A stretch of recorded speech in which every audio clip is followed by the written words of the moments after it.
상쾌한 아침 원주에서 출발합니다.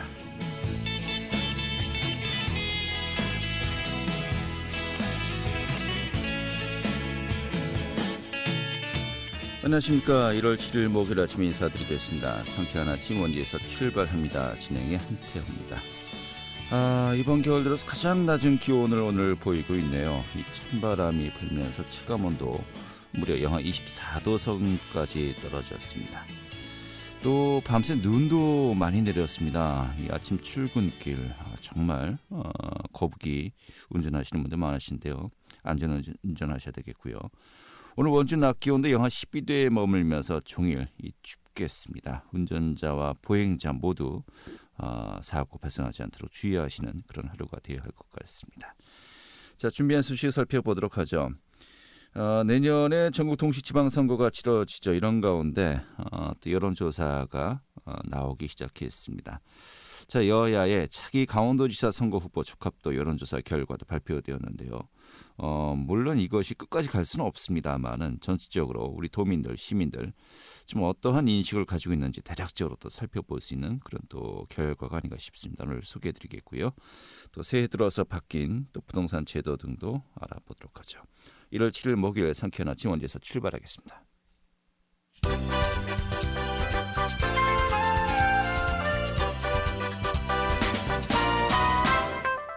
오늘의 주요 뉴스입니다. 강원 지역에 내려졌던 대설특보가 모두 해제된 가운데 곳에 따라서 많은 눈이 내렸습니다. 특히 강원도 전역에 한파특보가 내려진 가운데 오늘 아침 기온은 영하 30도 가까이 떨어졌고 원주는 영하 14.7도를 기록했습니다. 낮 기온도 어제보다 5에서 7도가량 더 떨어져 도 전역이 영하 10도 안팎에 머물겠고 이번 추위는 내일 정점으로 주말인 10일까지 이어지겠다고 밝혔습니다. 영월에 이어서 양양에서도 아프리카 돼지열병에 감염된 멧돼지 폐사체가 발견됐습니다. 강원도는 양양에서 주민들이 발견한 멧돼지 폐사체 한 건을 검사한 결과 지난 5일 ASF 바이러스가 검출됐다고 밝혔습니다. 이에 따라서 농장 유입을 차단하기 위한 방역 대책이 강화되고 또 정밀 검사를 통해서 방역이 철저히 이루어질 수 있도록 조치하겠다고 강원도는 밝혔습니다. 가운데 미래 주력 산업으로 육성 중인 액화수소 산업에 국내 굴지 대기업들이 투자하고 있습니다. 이에 따라서 연초부터 액화수소 산업의 기반 조성에 가속도가 붙을 것으로 전망되고 있고 액화수소 산업이 올해부터 가시화되면 이 강원도가 미래 산업의 중심이 될 수 있도록 노력하겠다고 기대를 모으고 있습니다. 오늘의 주요 뉴스였습니다.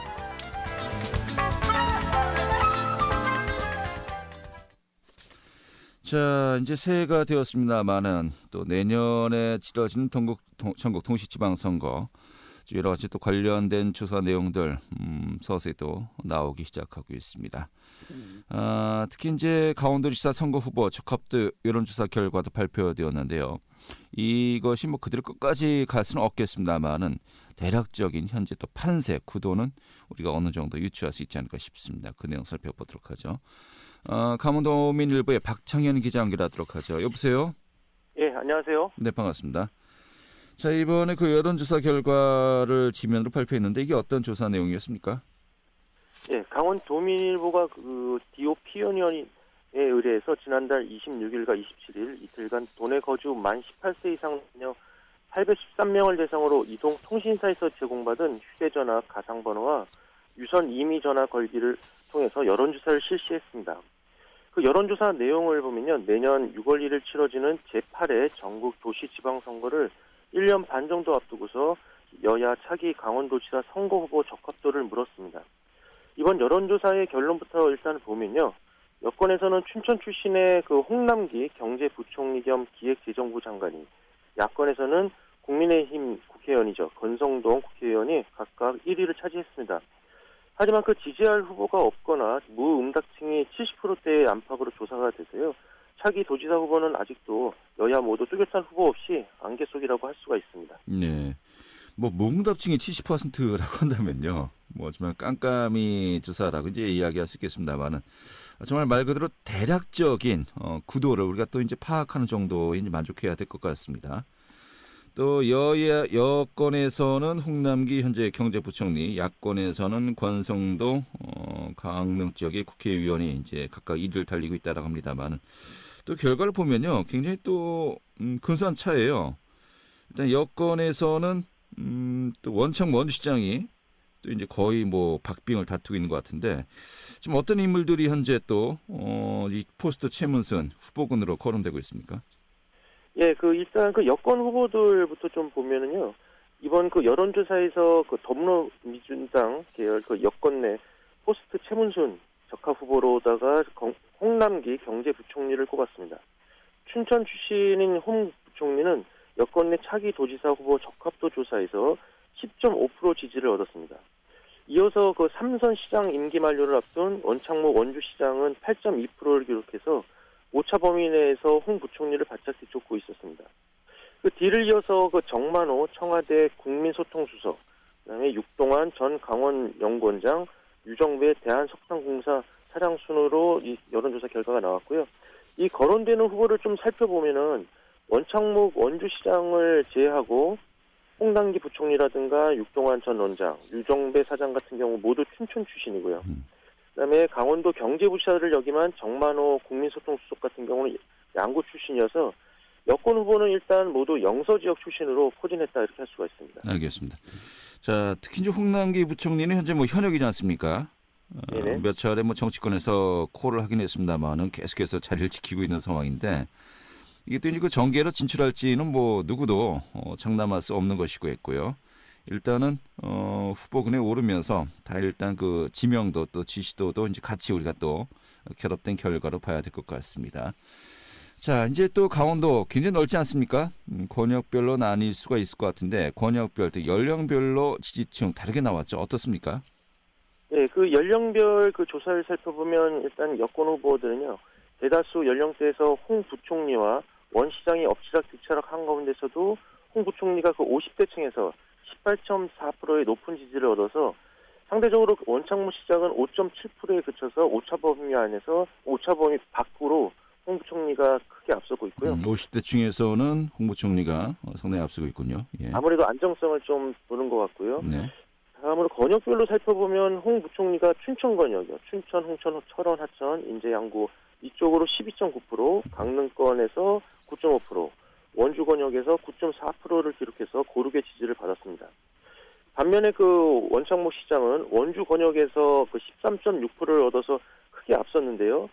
반면에 강릉권에서 6.5%, 춘천권에서 3.6%를 얻는 데 그쳤습니다. 이런 면에서 원창모 시장이 도지사 후보로 좀 강력한 지지를 받기 위해서는 원주라는 특정 연고지의 한계를 좀 어떻게 극복하느냐 이거에 따라서 향후 행보에 좀 큰 숙제가 될 것으로 보이고요. 이번 여권 도지사 후보의 적합도 조사에서 전체 응답자 중 44.4%는 적합한 후보가 없다고 답했고요. 30.2%는 잘 모른다고 응답해서 부동층 비율이 74.6%를 달하는 것으로 나타났습니다. 향후 1년 반 뒤에 지금 선거에서 이들의 표심이 좀 어디로 향할지 포스트 최문순의 주인공을 뽑는데 중요한 변수가 될 것으로 예상이 됩니다. 네. 자, 홍남기 부총리는 일단 권역별로 좀 고른 지지를 얻고 있고요. 원창모 현 시장은 지금 권역별로 이제 원주 권역에서 크게 앞서고 있다는 것이 이게 장점이자 또 단점이 되고 있군요. 그렇습니다. 표심에 또 향배 지켜봐야 되겠고요. 지금 야권을 살펴보도록 하죠. 현직인 권성동 의원 또 전직이죠. 김진태 전 의원 나란히 또 선두권을 야권에서는 형성하고 있군요. 그렇습니다. 야권에서는 일단 국민의힘에서 강릉 국회의원이죠. 권성동 의원과 춘천 전 국회의원이었던 김진태 의원이 나란히 선두권을 형성해서 전현직 국회의원이 강세를 보이고 있습니다. 권성동 의원은 야권 도지사 후보군 적합도 조사에서 14.5%를 얻어서 오차 범위 내에서 김 전 의원을 앞서고 있는데요. 김 전 의원의 적합도는 10.2%였습니다. 이어서 박성규 전 영월군수, 김상표 전 경제부지사, 정창수 전 한국관광공사 사장 순이었습니다. 권성동 의원은 연고지인 강릉권에서 23.3%로 압도적 지지를 받았습니다.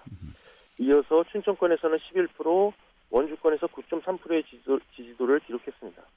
반면 김진태 전 의원은 춘천권에서 12.6%, 원주권에서 11.1%, 강릉 강릉권에서 7.1% 순으로 고르게 나왔습니다. 다만 야권 후보로 적합한 후보가 없다라는 응답이 41.2%, 잘 모르겠다라는 답변이 25.7%로 여권과 마찬가지로 한 66.9%가 후보자가 없거나 응답하지 않은 부동층으로 나왔습니다. 네, 알겠습니다. 자, 뭐 이 중에 후보군 중에서 실제로 또 좀 출마를 할지 또 이제 그 경선 과정 또 본선 과정까지 이제 워낙 변수가 많기 때문에 큰 뭐 변동이 있겠습니다만은 현재 후보군들 어떤 분들이 좀 강세를 보이고 있다 이런 정도로 이제 확인할 수 있는 것 같습니다. 자, 그런데 지지 정당별로 이제 후보에 대한 또 적합도 조사 결과를 보면요. 여권보다 현재 야권의 충성도가 높게 나타나고 있네요. 지금 이 부분 어떻게 분석이 되고 있는 겁니까? 예, 이번 조사 결과를 지지정당 후보로 압축해서 보면요. 국민의힘 지지층 중에서 권성동에게 보낸 적합도가 32.6%로 집계돼서 전체 적합도가 한 14.5%, 이것보다 한 18.1%, 한 2배 이상 높은 것으로 나타났고요. 네. 김진태 전 의원에 대해서도 당 지지층의 지지도가 24.5%로 당초 전체 적합도 10.2%보다 2배 이상 높았습니다. 그만큼 내가 지지하는 정당에 적합한 후보가 있다고 생각하는 비율이 높다는 건데요.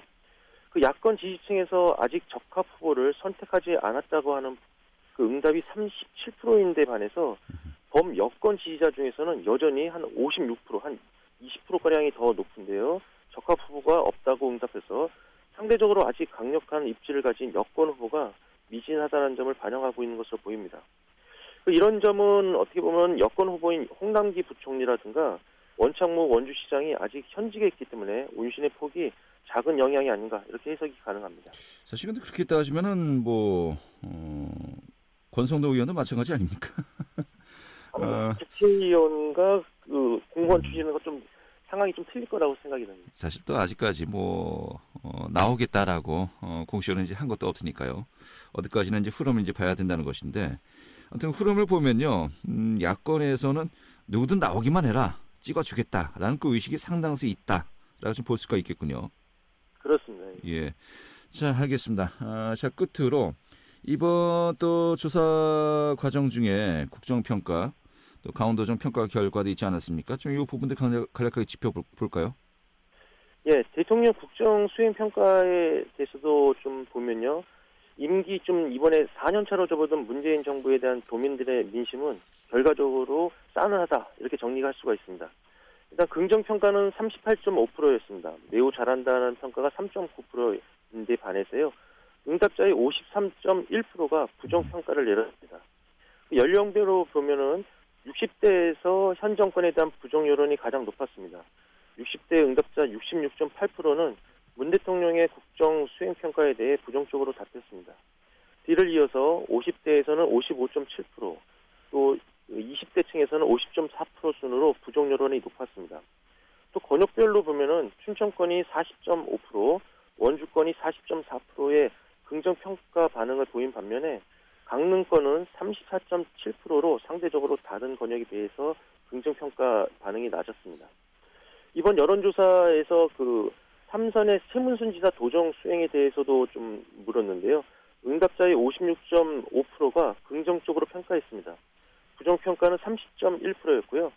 연령별로 살펴보면 긍정평가는 40대에서 61.3%, 20대에서 60.5%로 가장 높았고요.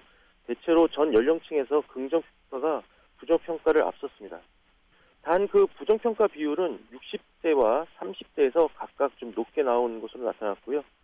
좀 권역별로 보면은 강릉권 응답자의 60%가량이 도정 수행을 긍정평가해서 타 권역에 비해 긍정평가율이 높았습니다.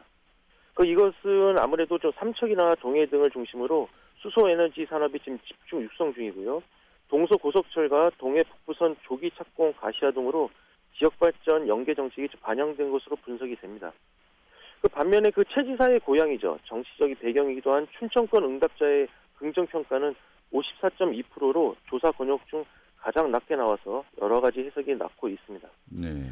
이번 여론조사의 표본 오차는 95% 신뢰 수준에 오차 범위 플러스 마이너스 3.4%고요. 응답률은 23.1%였습니다.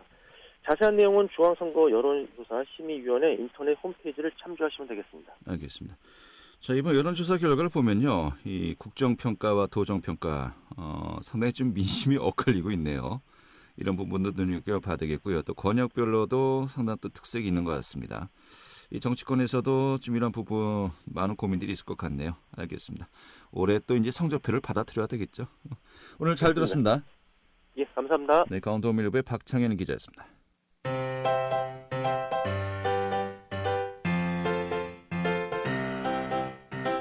KBS 원주방송국이 유튜브 다시 듣기 서비스를 실시합니다. 매일 아침 강원 영서남부권의 뉴스와 정보를 전해드리는 상쾌한 아침 원주에서 출발합니다는 KBS 원주라디오 유튜브 채널을 통해 다시 들을 수 있습니다.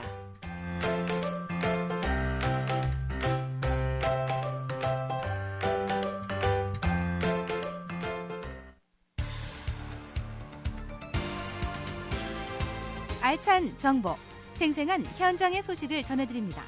리포터 현장.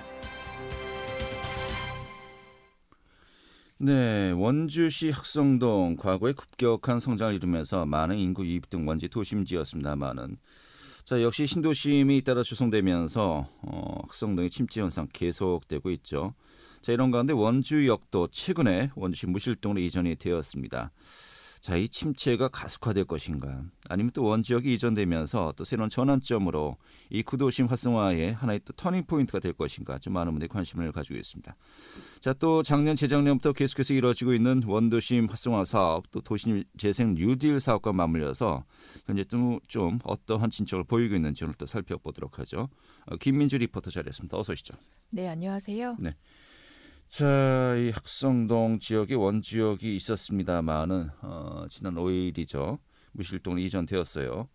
좀 많은 분들이 우려하는 것이 가뜩이나 이제 침체되고 있는 학성동 더 어려워지는 것이 아닌가라는 또 목소리도 있습니다만은 하지만 또 이것을 토대로 또 하나의 또 전환점이 되지 않을까라는 또 기대도 있지 않습니까? 현재 학성동에서는 도시재생 사업이 진행되고 있죠. 네, 학성동은 우선 지난 1940년 원주역 개통과 1950년 제1야전군 사령부 주둔에 따른 인구 유입으로 한때 급격한 성장을 이뤘는데요. 지난 2007년 이후 시청과 법원, 검찰청이 차례로 이전하면서 학성동의 공폐가가 증가해 왔습니다. 현재는 원주시 무실동과 혁신도시 등 신도심이 잇따라 조성되면서 학성동 인구의 상당수가 빠져나간 상태인데요. 또 학성동의 원주역은 일제강점기인 1940년부터 운영돼 왔는데 새마을호와 무궁화호 등 하루 36회가량 열차가 운행하면서 영서 지역 철도 교통의 중심 역할을 해왔습니다. 하지만 KTX 만종역이 4년 전부터 운행되면서 학성동의 원주역 이용객은 절반가량으로 줄었는데요. 지난 5일 중앙선 원주제천 복선철도가 개통되면서 학성동의 원주역은 완전히 폐쇄됐습니다. 원주역도 무실동으로 이전되면서 학성동의 유동인구 감소와 또 침체 현상도 가속화될 수 있는데요. 원주시는 구도시민 학성동의 활성화를 위해 도시재생 사업을 진행하고 있습니다. 지난 2018년 국토교통부 도시재생 뉴딜 공모사업에 일반 근린형으로 신청해서 군사도시의 이전 평화희망마을로 꿈꾸다란 주제로 원주시에서 가장 먼저 도시재생 사업에 선정이 되었는데요. 원주시는 이후 지난 2019년부터 구 원주역 인근인 학성동의 역전시장을 비롯한 골목 상권을 활성화하고 문화공간을 조성하는 것을 추진하고 있습니다. 이와 함께 폐가와 유흥 공간을 활용해 문화예술 공간으로 조성하고 정주 여건도 개선하는 것을 진행하고 있습니다. 자세한 이야기 원주시 도시재생과 양동수 과장에게 듣겠습니다. 집성촌 주변을 활성화시키기 위해서 2022년까지 총사업비 217억 원을 투입해서 소방도로 개설, 문화공원 조성, 그리고 문화예술인들을 위한 공방 조성을 추진할 계획으로 있습니다. 총 공원 면적이 약 한 5,000제곱미터 정도로 계획을 하고 있고, 공원 주변으로 문화예술인들을 위한 공방을 조성할 계획으로 있습니다. 기반 시설이 부족한 학성동 지역을 개발하기 위해서 큰 시설로는 예성친화 문화공간과 학성문화공원 조성 등 문화를 통한 지역경제 회복과 그리고 소방도로 3개소, 주차장 2개소 등 정주환경 개선 사업 등을 2022년 말까지 완료할 계획이고, 사업이 완료되는 2022년 이후에는 지금과는 다른 학성동으로 변모할 것으로 기대를 하고 있습니다. 네.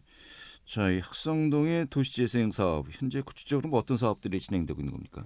네, 우선 원주역 앞에 역전시장 일대에는 문화예술 공간을 조성하고 학성문화공원을 조성하는 계획을 추진 중인데요. 원주역 앞에 골목상권의 활성화를 위해 지역 예술인들이 참여해 프리마켓을 운영하는 것을 지원하고 지역 특화 상품 등 개발도 추진할 방침입니다.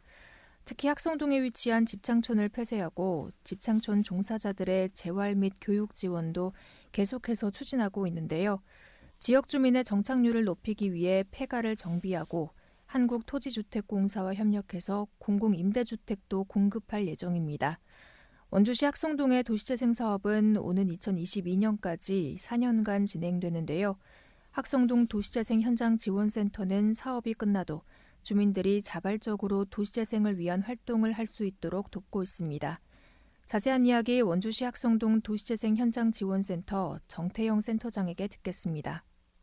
과거에 군사 도시였을 때 이미지가 강력한 이미지가 있기 때문에 왜냐하면 원주역하고 그 앞에 집장촌이 활성화했던 그런 특색을 갖고 있는 지역이죠. 그리고 이미지 때문에 많은 여기에 기존에 있는 주민들이 다 동네로 이사가고 그랬다 보니까 현재는 좀 많이 낙후되어 있는 이런 동이라고 볼 수 있죠. 학성동이 그 옛날의 그런 모습을 탈피하는 그런 것을 노력하기 위해서 저희가 문화인들을 많이 초청을 하고 문화마을로 변화시키기 위해서 많은 예술가분들을 지금 기존의 역전시장에 임대를 하면서 서서히 변화하고 있다는 것을 또 여기가 고지대이기 때문에 공원이 조성이 되면 아이들과 같이 원주시를 바라보고 또 아무래도 정짓들도 바라볼 수 있는 위치에 있으니까 아마 좋은 모습으로 변하지 않을까 기대하고요. 네. 자, 이런 가운데 폐쇄된 구원지역 일대 어떻게 활용할 것인가가 이제 또 초미의 관심사가 되고 있습니다만은 이곳에 이제 공원을 만들겠다, 시티파크를 조성하겠다 이런 계획도 현재 논의 중이라고요. 네, 원주시는 폐쇄된 학성동의 구원주역 일대에 시민들을 위한 도시명 테마공원을 조성하기 위해 국가철도공단과 협의 중인데요. 총 8만 9천여 제곱미터를 시티파크로 만든다는 계획입니다. 이 계획이 추진되면 대표적인 구도심으로 꼽히는 학성동의 구원주역 일대를 중심으로 정주 여건이 개선되고 도시재생에도 많은 효과가 있을 것으로 보이는데요. 현재 국가철도공단과 세부적인 계획에 대한 논의를 추진하고 있으며 추후에 확정될 예정이라고 합니다. 네. 뭐 개인적으로 정말 일군 지사 이전되고 이곳에 상업지구 아파트 지역이 들어서고요. 또 호수공원이 만들어지고 또 원주역 주변으로 이 공원이 만들어진다면 이 정주역은 원주시 내에서는 이 최고 지역이 되지 않을까 싶기도 하는데 좀 많은 기대가 또 모아지고 있습니다. 지켜봐야 되겠네요. 오늘 잘 들었습니다. 네, 감사합니다. 네, 김민지 리포터였습니다.